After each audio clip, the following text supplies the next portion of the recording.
Ini aktivator iman itu DN. Nah, setelah DN, outputnya apa? Hasil dari DN. Sadar toh, Pak, sadar Allah gitu, Pak. Manfaatnya, tujuan berlatih DN itu kan sadar Allah. Nah, sadar Allah itu digunakan di sholat. Nah, sholat ini sudah teraplikasikan karena sholat itu berbagai macam sadar Allah. Ada sujud, ada ruku, kan mulai istilahnya nek bendungan itu mulai dialirkan irigasinya gitu loh, Pak. Sehingga nanti bisa bermanfaat untuk amal solehnya ini. Tinggal ngairi sawah ya sawah jadi subur, tinggal ngairi perikanan ya perikannya jadi bagus. Nah itu lewat irigasi. Ini bendungan, ini irigasinya. Lah amal soleh ini adalah sawah-sawahnya, Pak. Jadi membuahkan hasil nantinya. Nah, bagaimana kalau DN sampun pirsa, ini sudah pirsa. Sekarang bagaimana merencanakan ini amal solehnya ini? Nah, ini ada rumus namanya ATP, amanah tanda perintah.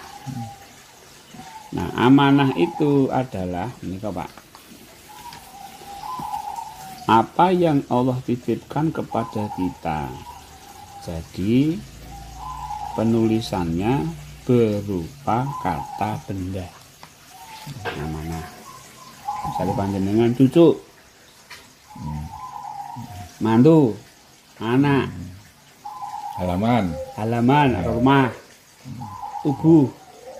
Nah, dia sudah mulai konsen ke tubuh. Usia segini tubuhnya lebih rentan tubuh. Nah, tubuh itu nek cuacanya dingin ya perintahnya pakai jaket. Nah, ngoten misalipun nggih, Pak. Nggih. Dijaga kesehatannya, misalnya amanahnya tubuh. Menjaga kesehatan jantung. Terus perintahnya sepeda. Nah, sepedaan ini dijadwal. Aku sepedaan jam 6, bar sholat subuh rampung jam 6 aku sepedaan. Amanah cucu, tandanya sekolah, waktunya sekolah, perintahnya nganter misalnya. Nganter jam berapa cucunya? Jam 8 atau jam 7, nganter cucu sekolah. Loh, nganter cucu sekolah itu amal soleh, Pak. Jangan menjaga tubuh pun itu juga amal soleh. Satu perbuatan yang baik berdasarkan iman. Karena apa? Tubuh ini titipannya Allah pada kita yang harus kita jaga. Ngerti Pak? Nah, makanya kenapa kok saya bersepeda? Pertanyaannya itu. Karena saya diperintah Allah untuk bersepeda, untuk menjaga tubuh ini. Nah, jadi, kenapa kok saya ngantar cucu? Bukan karena cucu, bukan karena anak. Karena Allah lagi. Karena saya diperintah Allah untuk nganter cucu. Jadi amal soleh itu sebenarnya tidak terpisah dengan iman. Ya, satu paket gini, Pak. Jadi nganter ini yo amal soleh yo iman gitu. Nah, jadi selama nganter ini bergabungnya antara iman dan amal soleh gitu. Karena apa? Ini adalah karena Allah. Nah, iman. Ini sudah saya terangkan ya Bu Is. Iya, Pak. Tentang anak itu ya. Iya. Nah, kalau Bu Is anak belum cucu, belum punya cucu. Kecuali cucunya tetangga. Tapi itu bukan amanahnya dia kalau memang tidak dititipkan ke. Tapi kalau dititipin berarti amanah kan, Pak? Nah, Bu Is ini titip cucu saya dulu, oh ya. Nah, itu bisa. Tapi kalau enggak mau enggak apa-apa, maaf saya sedang ini, itu bukan. Tapi kalau anak atau cucu yang ini ya itu wajib. Nah, menantu, apa menantu? Sangar cuma ngono lho. Nah, itu, Pak. Siapa? Salat itu ada amanahnya, Pak. Hamba ya. Hambanya Allah maksudnya, Pak. Ini kan sholat, hambanya Allah. Kan ini nanti gini, Pak. Ini kalau ini wajib, jam 12 sholat duhur. Jam 2 mau jam berapa Pak? Jam 8. 3. Duha. Oh, Tuhan. Duha biasanya jam 10 kula. Jam 10. Jam 10. Nah, 9. Ditulis Pak maknya Pak, sholat duha. Oh. Amanahnya nih hamba, tandanya waktu duha. Perintahnya sholat duha. Ditulis jam 9 sholat duha. Nah, panjenengan sudah mulai concern ke situ Pak. Ya. Bukan lagi seperti Mas Robi gitu, Ya. nyebar brosur. Wes ora. Udah Ya. amanah udah beda. Nah, panjenengan sudah mulai fokus di ya sesuai dengan jenengan. Sebenarnya ini tuh iman amal soleh itu kan tergantung masing-masing kita, Pak. Nah, saya serah nyebar brosur apa sih tak sebar. Kalau amal ilmu. Ya. Saya amanahnya tamu. Tandanya datang ke padepokan, perintahnya layani gitu aja. Jam berapa saya melayani bisanya? Ya sebelum kerja, setelah kerja, setelah urusan rumah selesai, saya tulis itu. Seperti ada undangan pengajian nanti malam, ya. Amanahnya jamaah, tandanya mengundang untuk mengisi perintahnya ya penuhi undangan. Jam berapa saya ngisi? Jam 7, berangkat jam 6, sampai jam 10, jauh tempatnya. Karanganyar di gunung. Karanganyar. Nah, itu Mas itu ya yang kemarin istris. Nah itu Pak. Jadi kita itu merencanakan. Ini bukan rencana-rencana apa enggak. Ini untuk niat. Merencanakan ini pun juga perintah Allah, Pak. Buatlah rencana. Tapi rencanaku yang akan berjalan. Tapi segala rencana jangan terlalu rigid atau kaku, fleksibel. Misalnya jam 9 sholat duha ditulis. Kebetulan itu minta dijemput. Ya wis jemput. Karena yang lebih penting dan lebih mendesak adalah jemput cucu. Kalau sholat duha bisa diundur. Penting tapi tidak mendesak. Artinya apa? Bisa direncanakan lagi. Oh, berarti sholat duha aku mundur jam 10. Sholat duha jam 10. Karena tidak mendesak, tapi penting. Sholat duha. Nah itu.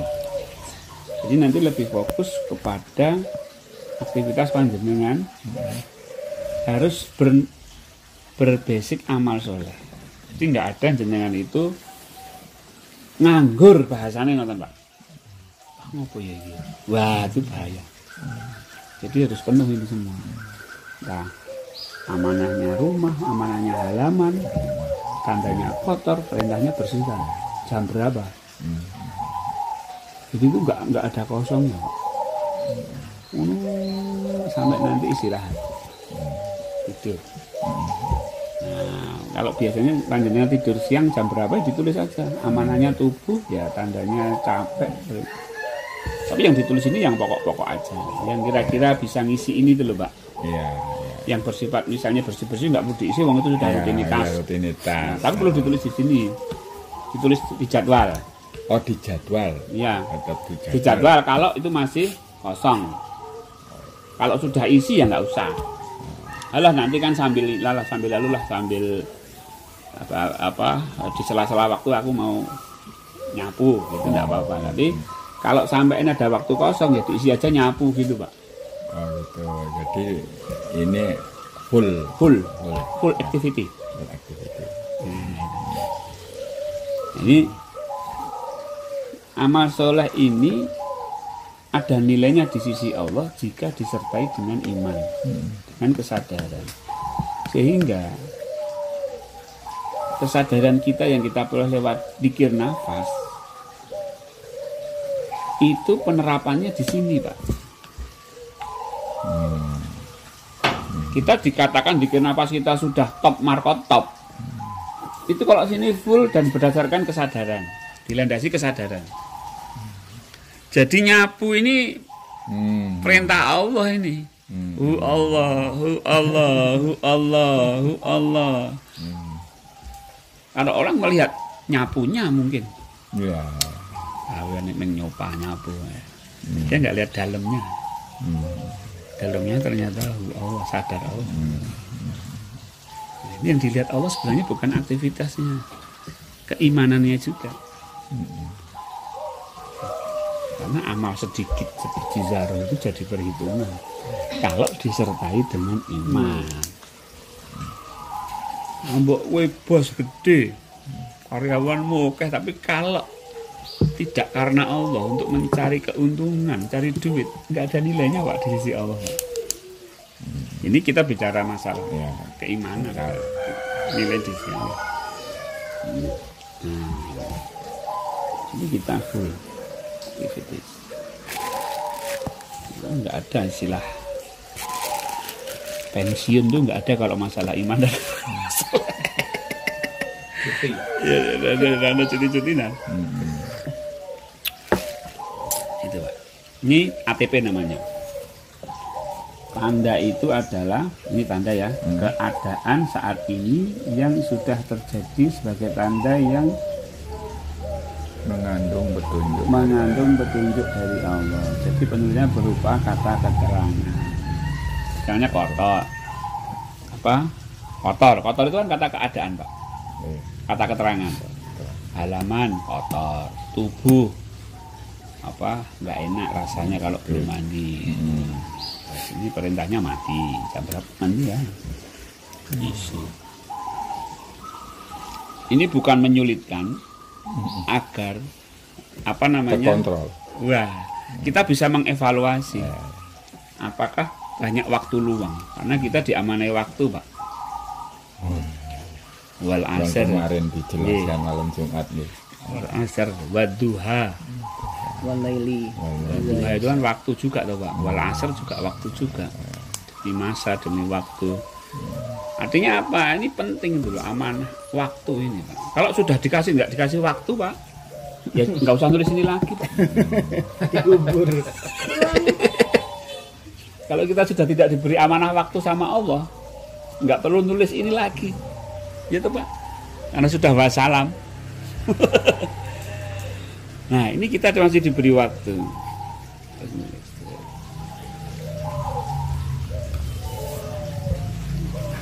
Sepedaan, keliling, itu amanahnya tubuh. Ngomong cucu, amanahnya cucu. Nah, bersih-bersih amanahnya rumah. Cuci piring. Nah, itulah nanti misalnya menantu datang, menantu nggak nyuci piring gitu. Wah, watan delehe. Nah, itu. Zero egonya diuji sama Allah. Masih punya ego nggak? Ego mertua nggak ini? Kalau masih punya ego mertua, weng, radiatornya panas. Ada radiatornya apa? Mantu mangan seleh ketok teng Tempatin akhirnya nyerah tubuh sakit. Nah, itu Pak. Sekarang coba Pak, kalau egonya nol, enggak, ya tetap mertua Pak. Iya. Tapi nggak ada ego mertua. Anak kalau saya sendiri. Oh, saya anak. Itu ya anak, bukan anak-anak. Oh, mertua.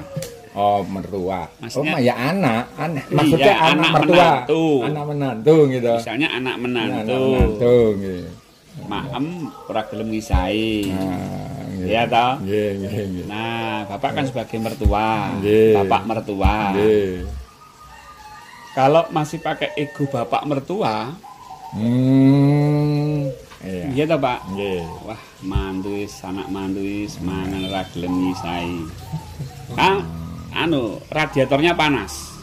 Anaknya kena ke mesin, kena. Iya toh Pak? Kena macam-macam. Nah, coba kalau egonya nol Pak. Tetap jadi bapak mertua, tapi nggak pakai egonya bapak mertua. Ketika ini ya cuci, nggak ada ego, udah nggak radiatornya dingin terus Pak. Bahkan bisa mendinginkan serumah. Akhirnya anak menantu jadi pekewo. Besok lagi ndelok bapak, kok saya bapak lah jadi pekewo. Besok misai kan mendinginkan itu, membuat lebih baik. Nah itulah nanti kita akan diuji betul karena konsep ini Pak, ini aplikasi dari pikir napas. Akhirnya jadikan napas kita itu menghilangkan mengenalkan ego. Betul nggak dalam kehidupan ego kita nol, zero ego. Seorang pelayan kan nggak ada egonya Pak dengan tuannya Pak. Piye to yo? Masak ora enak. Nggih ngapunten. Enggak pakai ego, Pak. Pakai ego marah, Pak. Terus dibawa ke bayar sepiro wae. Mesum. Nah, itu. Karena tapi enggak, pelayan itu enggak ada ego, enggak boleh pakai ego, Pak. Kok seneng iki yo. Mandangi banyak pekerjaan wis yang ngumbai, yang mepeni gitu. Nah, itu pelayan memang. Lah kita itu posisinya hamba. Hambane Gusti Allah. Sing merintah nyuci piring iki lho sapa? Hakikatnya. Katanya belajar hakikat. Ana piring kotor gak ngerti sing membuat piring kotor dan nyuruh untuk mencuci piring kotor itu siapa? Belajar hakikat kan berarti ini piring kotor yang membuat, yang mentakdirkan Allah. Jelas ini ada perintah untuk saya dari Allah untuk mencuci piring. Berarti saya mencuci piring ini karena diperintah Allah. Kan hakikatnya Allah, Pak. Sebagai hamba saya, ya taat sama perintah toh, Pak. Kan nggak pakai alasan. Mau diperintah Allah pakai tapi. Jadi konsepnya melayani. Ini Pak, nah saya jadi Melayani itu hamba gitu loh. kan soal ego juga ini. Melayani itu sebagai hamba yang egonya nol. Di jalannya. Ada itu. Makanya DN ini sebagai aktivator.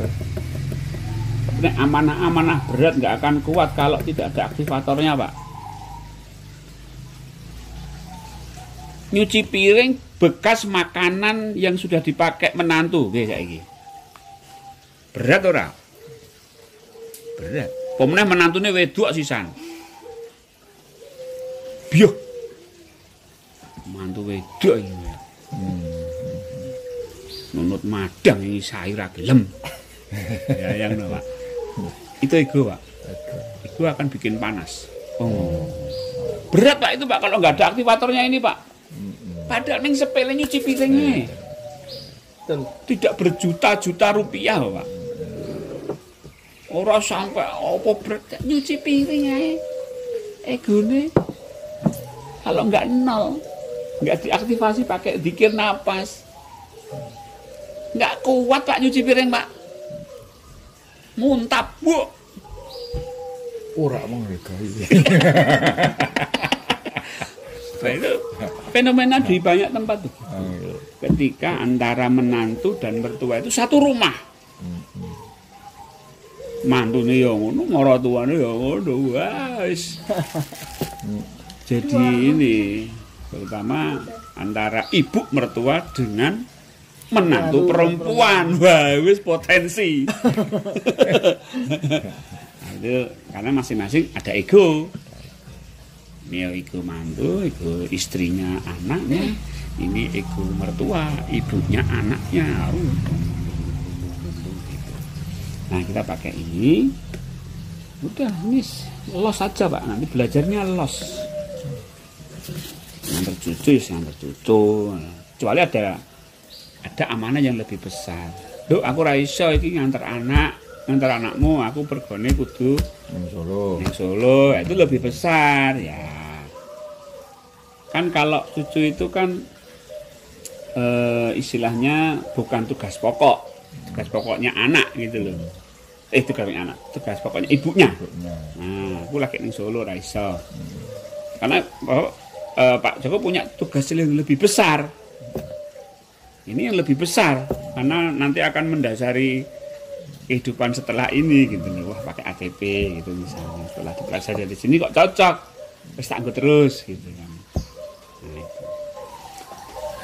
Nah, tapi kalau nggak ada aktivitas yang lain, Pak Joko harus punya skala prioritas. Kira-kira yang lebih apa yang penting, yang saya kira yang tingkat kepentingannya lebih tinggi apa? Atau bukan daripada nganggur, tapi kita melihat sisi kemanfaatannya. Aku lebih bermanfaat di mana ini? Ngantar cucu manfaat. Wah, aku bersihkan lebih manfaat. Apa lagi ini? Artinya manfaat itu kan memberikan pelayanan, Pak. Sebagai kakek ya melayani cucu, Pak. Melayani anak. Nah, itu gitu. Nah, itu dulu Bapak pelajari ini. Saya tak